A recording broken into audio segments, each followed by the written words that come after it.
On the morning of February 14th, 2013, emergency responders rushed to a luxury home in Pretoria, South Africa. What they found behind a bathroom door would shock the world. A beautiful 29-year-old model lay dead, shot 4 times by the man who claimed to love her. But this wasn't just any man. This was Oscar Pistorius, the global sports icon known as the Blade Runner. The question that would haunt a nation: was this a tragic case of mistaken identity or cold-blooded murder on Valentine's Day? Reeva Steenkamp seemed destined for greatness. Born in Cape Town on August 19, 1983, she was the kind of woman who lit up every room she entered.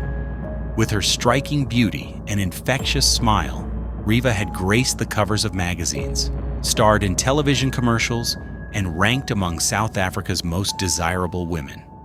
But beneath the glamorous facade was a woman of substance. After graduating with a law degree in 2005, Reeva worked as a paralegal while building her modeling career.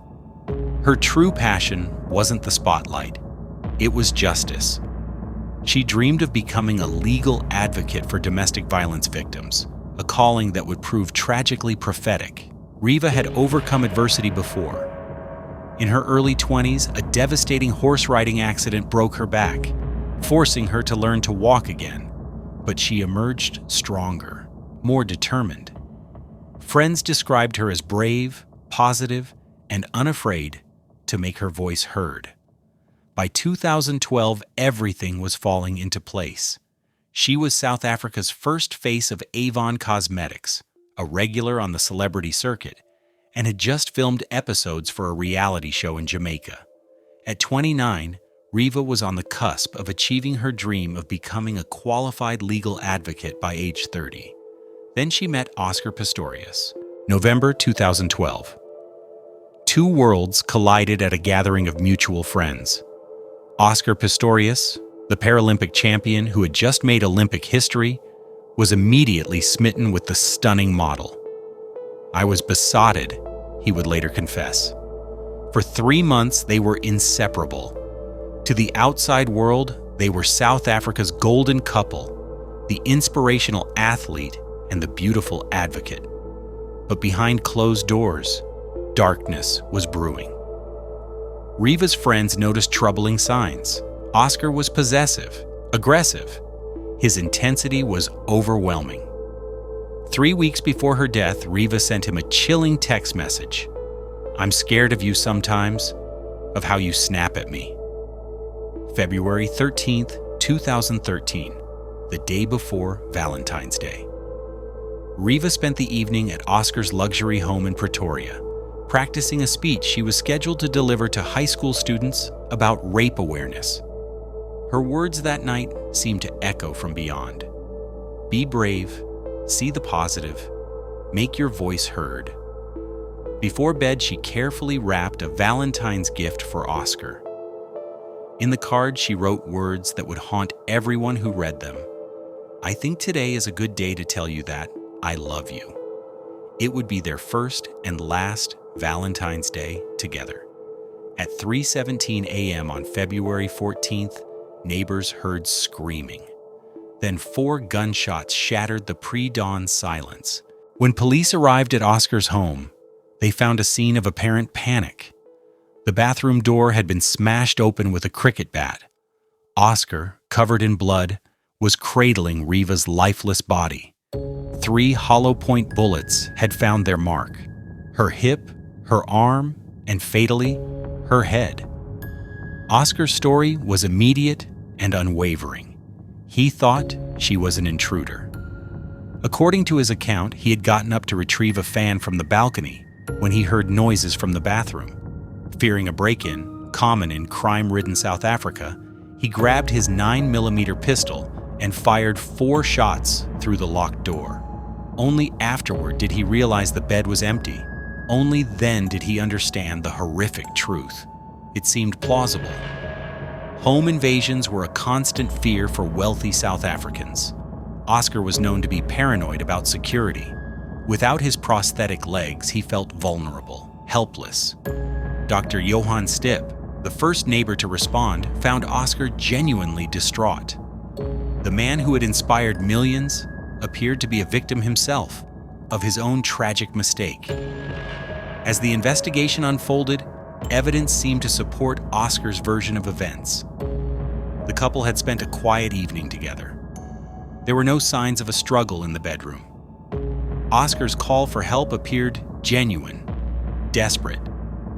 His defense team painted a picture of a man haunted by vulnerability. Without his prosthetic legs, Oscar felt like easy prey for criminals. His finger had been on the trigger of tragedy before. He was known to sleep with a gun under his pillow, had fired weapons accidentally in restaurants. Character witnesses spoke of his charitable work, his inspiration to disabled athletes worldwide. This was the man who had overcome impossible odds to compete in the Olympics. Surely this was a terrible accident. Even the crime scene seemed to tell Oscar's story. The bathroom door, locked from the inside. The cricket bat used to break it down. The pattern of bullet holes consistent with someone firing blindly in the dark. But prosecutor Jerry Nell wasn't buying it. As he dug deeper, a different picture began to emerge. One of a man with a dangerous temper and a pattern of violence. The breakthrough came not from forensics, but from the shadows of Oscar's past. Prosecutor Nell uncovered a disturbing pattern of aggressive behavior, incidents with ex-girlfriends, a restaurant shooting, a door slammed so hard on a woman that she was injured. Then came the text messages. In the weeks before her death, Reeva had been documenting her fears. "I'm scared of you sometimes, of how you snap at me," she had written. Another message revealed arguments, Oscar's jealousy, his need to control. The prosecution's timeline painted a chilling picture. This wasn't a case of mistaken identity, it was premeditated murder. They argued that Oscar and Reeva had been fighting that night. In a rage, he had chased her to the bathroom where she locked herself in, terrified. The 4 shots weren't fired in panic, they were fired in fury. Ballistics experts testified that the bullet's trajectory suggested Oscar was on his prosthetic legs, not the vulnerable man he claimed to be. Phone records showed calls made after the shooting that didn't match his timeline. Most damning of all, neighbors heard arguing and screaming before the shots were fired. A woman's terrified voice, crying for help. The trial that followed would captivate the world. Oscar, once an inspiration to millions, broke down repeatedly in court. He vomited when crime scene photos were shown. He sobbed as Reeva's final text messages were read aloud. But prosecutor Nell was relentless. "You will blame anybody but yourself," he told Oscar during cross-examination. "You are lying. You just refuse to take responsibility for anything." The first verdict seemed like a victory for Oscar. Guilty only of culpable homicide, essentially manslaughter. 5 years in prison, of which he served only 10 months, but justice wasn't finished. On appeal, the conviction was upgraded to murder. 6 years became 13 years and 5 months. The Blade Runner, who had conquered impossible odds, had finally met an obstacle he couldn't overcome: the truth. On January 5th, 2024, Oscar Pistorius walked free on parole after serving 9 years. He now lives quietly with his uncle in Pretoria, banned from speaking to the media, required to attend anger management programs. But for Reeva's family, there is no parole from grief. Her father Barry died in 2023, never seeing full justice for his daughter. Her mother June released a haunting statement: "There can never be justice if your loved one is never coming back. We, who remain behind, are the ones serving a life sentence." The speech Reeva never gave that Valentine's Day contained words that still echo. Be brave, see the positive, make your voice heard. Her voice was silenced at 29, but her story lives on as a reminder that sometimes the greatest danger comes from those who claim to love us most.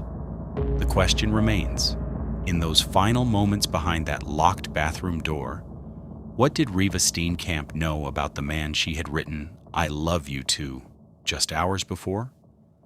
Some truths die with their victims, and some secrets follow killers to their graves.